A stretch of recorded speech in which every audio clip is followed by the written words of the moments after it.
जैसे स्कूल से हम वापस आते थे तकरीबन 3 बजे, तो उसके बाद मैं सीधा दुकान पे चला जाया करता था। एक दिन मेरे पिताजी ने मुझे अपने पास बुलाया और पास बुला के बिठा के कहा कि बेटा मैं चाहता हूँ कि तू बड़ा हो के कलेक्टर बने। 2015 में मैंने अपना पहला अटेम्प्ट दिया और उसी साल मुझे अपना पहला फेलियर भी मिला। मुझे अपने जीवन का बहुत ही बड़ा धक्का लगा कि मैं जो पूरी अपनी जर्नी प्लान कर चुका हूँ उसमें ये एकदम से क्या हुआ मेरे साथ। थर्ड अटेम्प्ट में जब मैंने दोबारा प्रीलिम्स दिया तो मेरा दोबारा प्रीलिम्स नहीं हुआ। मैंने अपने आप को बिठाया और मैंने अपने आप से बहुत ही साफ शब्दों में ये कहा कि मेरे जीवन की जो कहानी होगी उसमें यूपीएससी का जो चैप्टर होगा उसके आखिरी पन्ना मैं लिखूंगा, यूपीएससी नहीं।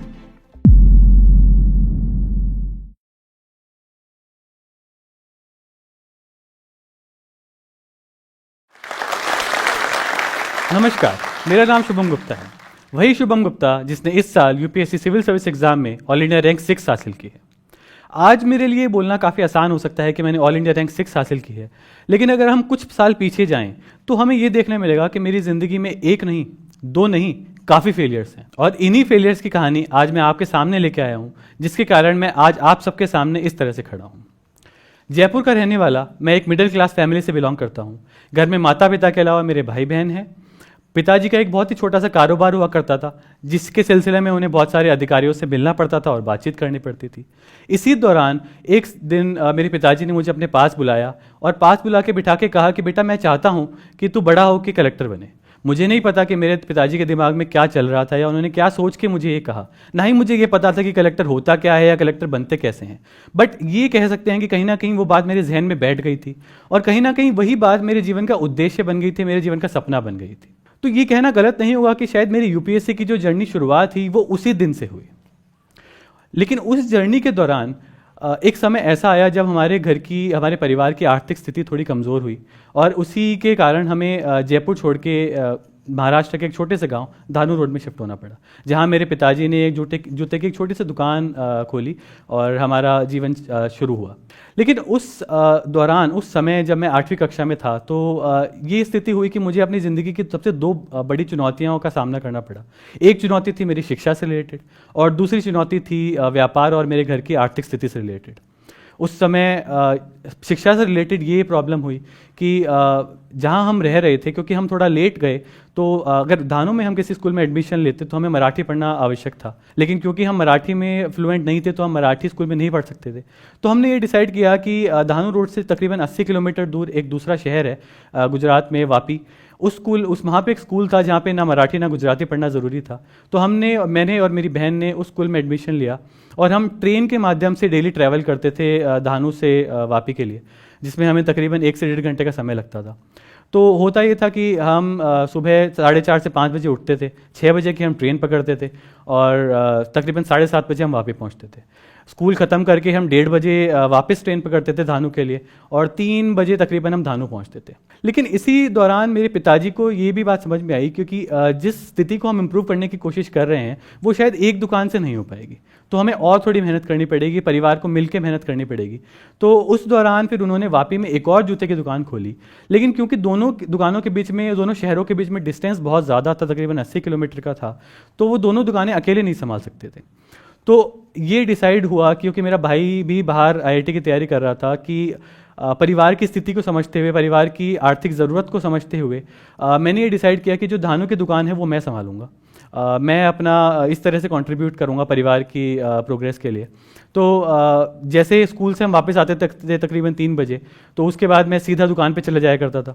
वहाँ पे मैं अपनी पढ़ाई भी मैनेज करता था और दुकानदारी भी देखता था, ग्राहकों को भी संभालता था, सामान भी उठाता था, पैसे भी वसूल करने जाता था। सभी चीज़ें मैं मैनेज करता था उस समय। लेकिन मुझे ये भी पता था कि मेरे जीवन का जो उद्देश्य है, जो सपना है, वो मैं अगर पढ़ाई को कॉम्प्रोमाइज़ करूँगा तो मैं कभी पूरा नहीं कर पाऊँगा। तो इसी वजह से मैंने ये हमेशा ध्यान रखा कि मैं अपनी पढ़ाई को बहुत अच्छे से, बहुत सीरियसली लूँ। और इसी का फल मुझे मिला 10th क्लास में, जब पूरे वलसाड़ डिस्ट्रिक्ट में मैं अकेला वो बच्चा था जिसके 10th स्टैंडर्ड में 10 CGPA आया। और उस वजह से मेरे परिवार के लिए, मेरे स्कूल के लिए वो बहुत एक प्राउड मोमेंट था। लेकिन उसके साथ एक चैलेंज भी जुड़ा हुआ था। चैलेंज ये था कि क्योंकि मेरे मार्क्स अच्छे थे तो मेरी स्कूल में और मेरे आसपास के जो भी रिलेटिव से सबको ये लगता था कि क्योंकि बच्चा इंटेलिजेंट है तो इसको तो साइंस ही लेना चाहिए। लेकिन मुझे अंदर से कहीं ना कहीं बात खटक रही थी। मुझे ये लग रहा था कि मुझे जो जीवन में उद्देश्य प्राप्त करना है, जो मेरा सपना है, वो मैं साइंस लेके शायद पूरा नहीं कर पाऊंगा। मुझे कॉमर्स लेनी चाहिए और कॉमर्स लेके इकोनॉमिक्स की पढ़ाई करनी चाहिए जिसमें मुझे इंटरेस्ट था, और मुझे लगता था कि शायद ये वो रास्ता है जो मुझे मेरी मंजिल की तरफ ज़्यादा अच्छे से लेके जा पाएगा। हो सकता था शायद मैं साइंस लेता तो मैं उस मेरे ज़िंदगी का जो उद्देश्य था, जो रास्ता था, वो शायद वो सेम नहीं होता। तो यहाँ पे मैं आप सबसे ये बात कहना चाहूँगा कि आपके जीवन में भी ऐसे बहुत सारे मौके आएंगे जब आपको बहुत लोग बहुत तरह की सलाह देंगे आपके जीवन के बारे में, लेकिन ये आपके ऊपर है कि आप अपने जीवन का जो भविष्य है, जो आपका भविष्य है, वो आप अपनी डिसीजन पे बेस करेंगे या फिर दूसरों की सलाह पे। ये डिसीजन आपको लेना पड़ेगा। तो फिर मैंने ये डिसाइड किया कि मैं 11th और 12th में कॉमर्स की पढ़ाई करूंगा और इकोनॉमिक्स की पढ़ाई करूंगा, और इसी बेसिस पे मैंने ये भी डिसाइड किया कि 12th के बाद मैं दिल्ली यूनिवर्सिटी जाके दिल्ली में इकोनॉमिक्स ऑनर्स की पढ़ाई करूंगा। तो फिर हम दिल्ली पहुंचे और सेकंड कट ऑफ में मुझे, हालांकि क्योंकि मेरे मार्क्स बहुत अच्छे नहीं थे, तो मुझे एक अच्छे कॉलेज में बीकॉम ऑनर्स मिला, इकोनॉमिक्स ऑनर्स नहीं मिला। हालांकि मैं अपने आप से निराश था, लेकिन मैंने अपने आप को मनाया और ये डिसाइड किया कि ठीक है, मैं इसी कोर्स के माध्यम से अपने करियर को अच्छे से शेप अप करने की कोशिश करूँगा। लेकिन अच्छी बात ये हुई कि जब दिल्ली यूनिवर्सिटी में 4th कट ऑफ आई, तो उस कट ऑफ में मेरा उसी कॉलेज में इकोनॉमिक्स ऑनर्स में हो गया। लेकिन चूंकि मैं दिल्ली में नहीं था उस समय पे, तो एडमिशन फॉर्मेलिटीज़ मैं पूरी नहीं कर पाया।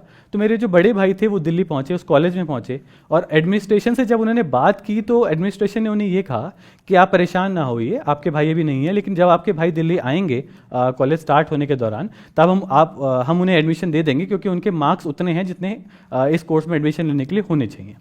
तो मैं बहुत खुश था कि फाइनली मुझे अच्छा कॉलेज भी मिल गया और अच्छा कोर्स भी मिल गया। लेकिन फिर जब मैं बहुत ही उत्साह के साथ दिल्ली में पहुंचा, तो मुझे जैसे ही मैं पहुंचा दिल्ली, मुझे पता चला कि कॉलेज एडमिनिस्ट्रेशन जो थी, उन्होंने जो सीट्स थी उस कोर्स के लिए वो पहले से ही फिल कर दी हैं, और उन्होंने मुझे मना कर दिया कि अब तुम्हें इकोनॉमिक्स ऑनर्स नहीं मिल सकता है, क्योंकि तुमने फॉर्मेलिटीज़ उस समय पूरी नहीं की जब तुम्हें पूरी करनी चाहिए थी।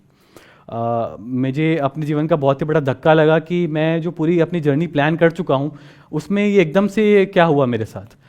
तो फिर मुझे किसी ने एक सलाह दी कि आप एक काम कीजिए कि आप जो इकोनॉमिक्स के एचओडी हैं, आप उनसे मिलिए और उनसे मिलके उन्हें रिक्वेस्ट कीजिए, उन्हें कन्विंस कीजिए कि वो आपको बीकॉम ऑनर्स से इकोनॉमिक्स ऑनर्स में ट्रांसफ़र कर दें, क्योंकि वो ही एक माध्यम है जिससे ये पॉसिबल अब हो सकता है। तो कॉलेज की शुरुआत के दिनों में जब सबके लिए बहुत एक्साइटिंग टाइम होता है, सब लोग नए दोस्त बना रहे होते हैं, एक दूसरे को समझ रहे होते हैं, अपने आप को समझ रहे होते हैं, तब मेरा ये समय कुछ इस तरह बीतता था कि मैं डेली सुबह कॉलेज के स्टाफ रूम के बाहर जाके खड़ा हो जाता था और बाहर जाके इस समय का, उस मोमेंट का वेट करता रहता था कि मुझे एचओडी मैम के साथ 2 मिनट का टाइम मिलेगा और मैं उनसे बात कर उन्हें कन्विंस कर पाऊंगा कि वो मुझे बीकॉम ऑनर्स से इकोनॉमिक्स ऑनर्स में ट्रांसफ़र कर दें, क्योंकि मैं डिज़र्व भी करता हूँ, मेरे मार्क्स भी उतने हैं, बस मैं एक फॉर्मेलिटी पूरी नहीं कर पाया। तो पहला दिन बीता, मैम नहीं मिली, दूसरा दिन बीता, मैम नहीं मिल पाई, तीसरा दिन मिला, मैम नहीं मिल पाई। ऐसे करते करते पूरे 2 हफ्ते बीते और दूसरे हफ्ते के अंत में ऐसा हुआ कि फाइनली एचओडी मैम से मेरी मुलाकात हुई 2 या 5 मिनट के लिए, और मैंने मैम को फाइनली कन्विंस किया कि मैम प्लीज़ मुझे ट्रांसफ़र कीजिए इकोनॉमिक्स ऑनर्स में, और उन्होंने फाइनली अग्री किया कि ठीक है, तुम्हें इकोनॉमिक्स ऑनर्स में ट्रांसफ़र किया जाएगा। यहाँ पे आप सबसे मैं ये कहना चाहूँगा कि हो सकता था कि मैं पहले दिन के बाद हार मान लेता, या दूसरे दिन के बाद हार मान लेता, या तीसरे दिन के बाद छोड़ देता कि ठीक है अब बीकॉम ऑनर्स ही कर लेता हूँ, अब और नहीं कुछ हो पाएगा। लेकिन मैंने हार नहीं मानी। हार ना मानते हुए मैंने पूरे 2 हफ्ते कोशिश की। मैं डेली स्टाफ रूम के बाहर गया, डेली स्टाफ रूम के बाद पूरे दिन खड़ा रहा, इसी इंतजार में कि मुझे वो मोमेंट मिलेगा मैम से बात करने का कि जब मैं उन्हें कन्विंस कर पाऊंगा अपने जीवन के लक्ष्य को प्राप्त करने के लिए। और वो मोमेंट आया, मेहनत करने के बाद वो मोमेंट मेरे जीवन में आया। तो और उसी जो हार ना मानने वाला जो मेरा एटीट्यूड रहा उस समय पे, और उसने मुझे आगे आके अपने यूपीएससी जर्नी में भी बहुत मदद की। यूपीएससी की जर्नी मेरी 2015 में शुरू हुई। 2015 में मैंने अपना पहला अटेम्प्ट दिया और उसी साल मुझे अपना पहला फेलियर भी मिला। मेरा यूपीएससी का जो पहला स्टेज होता है प्रीलिम्स, वो क्लियर नहीं हो पाया। मैंने जब एनालिसिस किया कि मुझ में क्या कमी रह गई थी उस अटेम्प्ट के दौरान, तो मैंने रियलाइज़ किया उसमें 2 कमियाँ थी। एक, जो सीरियसनेस उस एग्ज़ाम को या किसी भी एग्ज़ाम को अटेम्प्ट करने के लिए होनी चाहिए, किसी भी उद्देश्य को प्राप्त करने के लिए होनी चाहिए, वो सीरियसनेस मुझ में नहीं थी। वो कहीं ना कहीं मैं लैग कर रहा था, मैं कहीं ना कहीं चीज़ों को सही तरह से अटेम्प्ट नहीं कर रहा था या समझ नहीं पा रहा था। और दूसरी, टाइम मैनेजमेंट। कॉलेज और यूपीएससी के बीच में जो टाइम मैनेजमेंट, जो बैलेंस मुझे बिठाना चाहिए था, वो बैलेंस मैं नहीं बिठा पा रहा था। मैं शायद कॉलेज में थोड़ा ज़्यादा टाइम स्पेंड कर रहा था एज़ कम्पेयर टू यूपीएससी की जो तैयारी करनी चाहिए। तो उस वजह से ये दोनों चीज़ें मिलके ऐसा हुआ कि मैं पहले स्टेज में कुछ मार्क्स से प्रीलिम्स क्लियर नहीं कर पाया। लेकिन मैंने अपने जो फेलियर था इससे सीखा, और सीख के मैंने अपना टाइम मैनेजमेंट भी बेटर किया और अपनी सीरियसनेस और अपनी पढ़ाई के तरीकों को भी सुधारा। सीरियसनेस मैंने कैसे इंप्रूव की? इसके लिए मैंने ये समझा कि किसी भी चीज़ को पढ़ने के लिए मुझे इस तरह से पढ़ना पड़ेगा कि वो चीज़ मुझे पूरी तरह से समझ में आ जाए, एक कहानी के रूप में समझ में आ जाए, कि मैं उसके पीछे लॉजिक समझूं, उसके पीछे के कारण समझूं, उसके बेनिफिट समझूं, नुकसान समझूं। उदाहरण के तौर पे मान लीजिए कोई गवर्नमेंट की पॉलिसी आती है और उसका बहुत विरोध होता है, तो मैं ये कोशिश करता था कि मैं उस पॉलिसी को समझूं, गवर्नमेंट का इंटेंशन समझूं, विरोध क्यों है ये समझूं, और ये भी समझूं कि उसके बेनिफिट और नुकसान क्या होंगे, और अपनी एक ओपिनियन बनाऊं उसके बारे में कि वो ओवरऑल चीज़ों को एक्सप्लेन कर पाए और वो चीज़ मेरे जहन में हमेशा के लिए रह जाए। तो ये स्ट्रैटेजी मैंने ओवरऑल हर चीज़ के लिए अपने आसपास की दुनिया के बारे में बनाने की कोशिश की और चीज़ों को समझने की कोशिश की। साथ ही साथ मैंने टाइम मैनेजमेंट बेटर किया। हालांकि मैं मास्टर्स इन इकोनॉमिक्स कर रहा था दिल्ली स्कूल ऑफ इकोनॉमिक्स से, लेकिन मैंने टाइम मैनेजमेंट बेटर किया और यूपीएससी जो मेरे जीवन का अल्टीमेट उद्देश्य भी था उसको पाने के लिए मैंने थोड़ा ज़्यादा टाइम दिया और टाइम मैनेजमेंट बेटर किया। तो इन दोनों चीज़ को बेटर करने से हुआ ये कि जब 2016 एग्ज़ाम का जब रिज़ल्ट आया तो मैंने इस एग्ज़ाम में ऑल इंडिया रैंक 366 हासिल किया। लेकिन इस रिज़ल्ट से मैं खुश नहीं था। खुश मैं इसीलिए नहीं था क्योंकि मुझे लग रहा था कि मैं बेटर कर सकता हूँ, अच्छा कर सकता हूँ, और शायद जो मैं अपने जीवन में करना चाहता हूँ वो इस रैंक से मैं हासिल नहीं कर पाऊँगा। मुझे और बेहतर करना पड़ेगा, मुझे और मेहनत करनी पड़ेगी, मुझे कुछ इम्प्रूवमेंट्स लानी होंगी अपनी जर्नी में, अपनी तैयारी में। तो उसी रिज़ल्ट से जब मैं खुश नहीं था, और क्योंकि रिज़ल्ट आने के बाद और प्रीलिम्स जो अगला होता है उसमें समय बहुत कम होता है, तो थर्ड अटैम्प्ट में जब मैंने दोबारा प्रीलिम्स दिया तो मेरा दोबारा प्रीलिम्स नहीं हुआ। लेकिन अच्छी बात ये थी कि इस बार मैंने अपने आप से हार नहीं मानी। मैंने अपने आप को बिठाया और मैंने अपने आप से बहुत ही साफ शब्दों में ये कहा कि मेरे जीवन की जो कहानी होगी उसमें यूपीएससी का जो चैप्टर होगा उसके आखिरी पन्ना मैं लिखूंगा, यूपीएससी नहीं। और कहीं ना कहीं मेरे जहन में ये बात बैठ गई थी कि ये जो मेरा अटैम्प्ट होगा, फोर्थ अटैम्प्ट, ये मेरा आखिरी अटैम्प्ट होगा। इसके बाद शायद मैं इस एग्ज़ाम को दोबारा अटैम्प्ट नहीं करूंगा। तो जो भी मेहनत मुझे करनी थी, जितनी भी मशक्क़त मैंने करनी थी, वो इसी अटैम्प्ट को आखिरी मानते हुए करनी थी, और इसी अटैम्प्ट में वो अचीव करना था जो मैं हमेशा से अचीव करना चाह रहा था, बचपन से अचीव करना चाह रहा था। तो फिर लेकिन इसी दौरान मेरी ट्रेनिंग स्टार्ट हुई जो मुझे अपने सेकंड अटैम्प्ट के रिजल्ट के दौरान मिली थी, Indian audit and account service. इसकी ट्रेनिंग शिमला में शुरू हुई। वहाँ पे समय की बहुत कमी होती थी क्योंकि 9:30 से 5:30 तक मेरी ट्रेनिंग होती थी, जिसमें आप और कुछ नहीं पढ़ सकते थे। उसके बाद मैं थोड़ा खेल कूद में अपना टाइम स्पेंड करता था क्योंकि ये मेरे को अपने दिमाग को फ्रेश करने में हेल्प करता था। तो तकरीबन 7 बजे से 11 बजे के दौरान कुछ 4-4.5 घंटे मुझे मिलते थे, जिसमें मैं यूपीएससी की तैयारी करता था। तो क्योंकि समय मेरे पास बहुत कम होता तो ये मेरे लिए बहुत इंपॉर्टेंट था कि मैं जो भी टाइम मुझे मिले इसको मैं अच्छे से यूटिलाइज़ करूं, बहुत ही जुडिशियसली यूज़ करूं, ताकि जो भी टाइम मुझे कम मिल रहा है उसमें मैं बेस्ट यूज़ कर पाऊँ, उसका बेस्ट पढ़ाई कर पाऊँ, अपनी सारा सिलेबस में कवर कर पाऊँ, अच्छे से कवर कर पाऊँ। इसमें जो मेरी पुरानी तैयारी थी, जो मैंने अप्रोच अडॉप्ट की थी चीज़ों को समझ के पूरे अच्छे से एनालाइज करने की, उसने मेरी बहुत हेल्प की।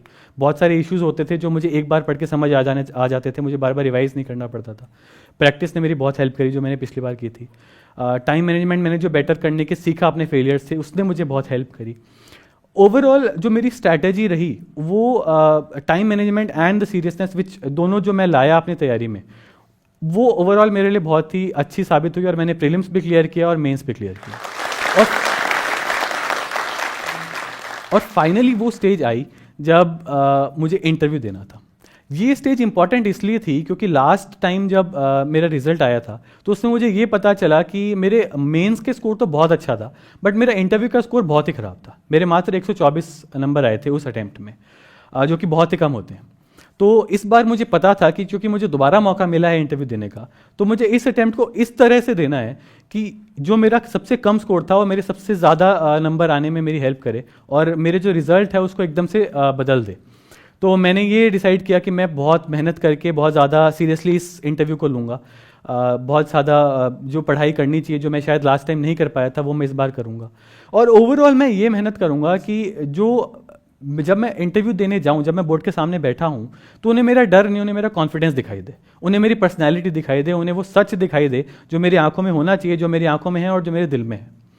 तो फाइनली जब मैं 14 मार्च का दिन आया, जो मेरा इंटरव्यू का दिन था, तो मैं इंटरव्यू बोर्ड में बैठा। और इंटरव्यू बोर्ड में बैठने से पहले मैं जब यूपीएससी के माहौल में पहुंचा तो मुझे वही डर, वही जो पुरानी मेमोरीज थी वो वापस आई। तो सबसे पहला चैलेंज तो ये था कि मैं उन मेमोरीज को दूर करके दोबारा अपना कॉन्फिडेंस वापस लाऊं। वो मैंने किया। मैं इंटरव्यू बोर्ड के सामने गया और अपना कॉन्फिडेंस दिखाने की पूरी कोशिश की। लेकिन इंटरव्यू बोर्ड के बारे में एक बहुत इंटरेस्टिंग बात है कि जब आप इंटरव्यू दे रहे होते हो तो वो एक क्रिकेट मैच की तरह है। जो बोर्ड मेंबर्स हैं वो बॉलर की तरह हैं, वो आपके सामने 6 बॉल्स फेंकेंगे हर ओवर में, और आपको ये उस मोमेंट पे डिसाइड करना पड़ेगा कि आप किस बॉल को डिफेंड करेंगे और किस बॉल पे छक्का मारेंगे। अगर आप हर बॉल पे छक्का मारने की कोशिश करेंगे या हर बॉल पे लपेटा मारने की कोशिश करेंगे तो हो सकता है कि आपके मार्क्स अच्छे ना आए और आप अच्छा स्कोर ना कर पाएँ उसमें। तो मेरे साथ भी ऐसा ही हुआ। एक मेरी हॉबी थी जो मैंने एग्ज़ाम में भरी थी, वो थी रीडिंग नॉन फिक्शन बुक्स। तो उसी के रिगार्डिंग मेरे से एक सवाल पूछा गया। तो इंटरव्यू बोर्ड एक मेंबर एक महिला थी, उन्होंने मुझसे पूछा कि आप, अब वो भी क्योंकि बहुत समझदार होते हैं, तो उन्होंने मुझसे ये नहीं पूछा कि आपको कौन सी किताब पढ़ना पसंद है। उन्होंने शुरुआत ऐसे कि उन्होंने किताब का नाम लिया और उन्होंने मुझे पूछा कि क्या आपने किताब पढ़ी है। मैंने कहा नहीं मैम। उन्होंने दूसरी किताब का नाम लिया, क्या आपने किताब पढ़ी है। मैंने कहा मैम मैंने इस किताब के बारे में सुना है बट मैंने पढ़ी नहीं है। फिर उन्होंने तीसरी किताब का नाम लिया। शायद वो एक आखिरी नाम था जो वो लेने वाली थी इस हॉबी को रिलेटेड। अगर मैं उसका जवाब ना देता तो शायद हो सकता था कि वो मुझसे चौथी किताब का नाम ना लेती, ऐसा मुझे लग रहा था। लेकिन अच्छी बात ये थी कि मुझे वो थर्ड किताब का नाम सुना हुआ था और मैंने वो पढ़ी भी हुई थी। तो उस मोमेंट को मैंने उस बॉल की तरह ट्रीट किया जिस पे मुझे छक्का मारना था, और उस किताब के बारे में जितना अच्छे से जो भी मैं बता सकता था मैंने अच्छे से उन्हें बताया, और शायद मुझे लगता है मैंने काफ़ी अच्छा जवाब दिया, जिसने मुझे बोर्ड जो मेरा इंटरव्यू स्कोर था 124 उसको 184 तक ले जाने में हेल्प करी, और मेरी जो रैंक थी 366 उसे मुझे 6th रैंक तक ले जाने का हाथ। तो यहाँ पे मैं एस्पिरेंट से ये कहना चाहूँगा कि मेहनत के साथ साथ, शिद्दत के साथ साथ आपको ईमानदारी भी दिखानी पड़ेगी आपकी तैयारी में, आपकी पर्सनैलिटी में, आपके जोश में, क्योंकि ईमानदारी और शिद्दत और मेहनत जब मिलते हैं तभी एक ऐसा मिश्रण तैयार होता है जो आपको यूपीएससी की तैयारी में सफलता की जो सीढ़ियाँ होती हैं वो चढ़ने में आपकी मदद करता है। मैं हमेशा सबसे एक ही बात कहता हूँ कि दोस्त, ये तो अभी सफ़र की शुरुआत है। ये आपको डिसाइड करना है कि आप इस सफ़र में थक कर रुक जाना चाहते हैं या आखिरी सांस तक मंजिल को पाने की कोशिश करना चाहते हैं। तो फेलियर्स को भूलकर मंजिल का सपना देखिए और कभी हार मत मानिए। Thank you. नीचे दिए गए लिंक को क्लिक करें और सीखें इंग्लिश बोलना जोश टॉक्स के साथ। इस वीडियो के बारे में अपनी राय नीचे कमेंट सेक्शन में हमें बताएं और अपने दोस्तों के साथ ये वीडियो शेयर करना ना भूलें।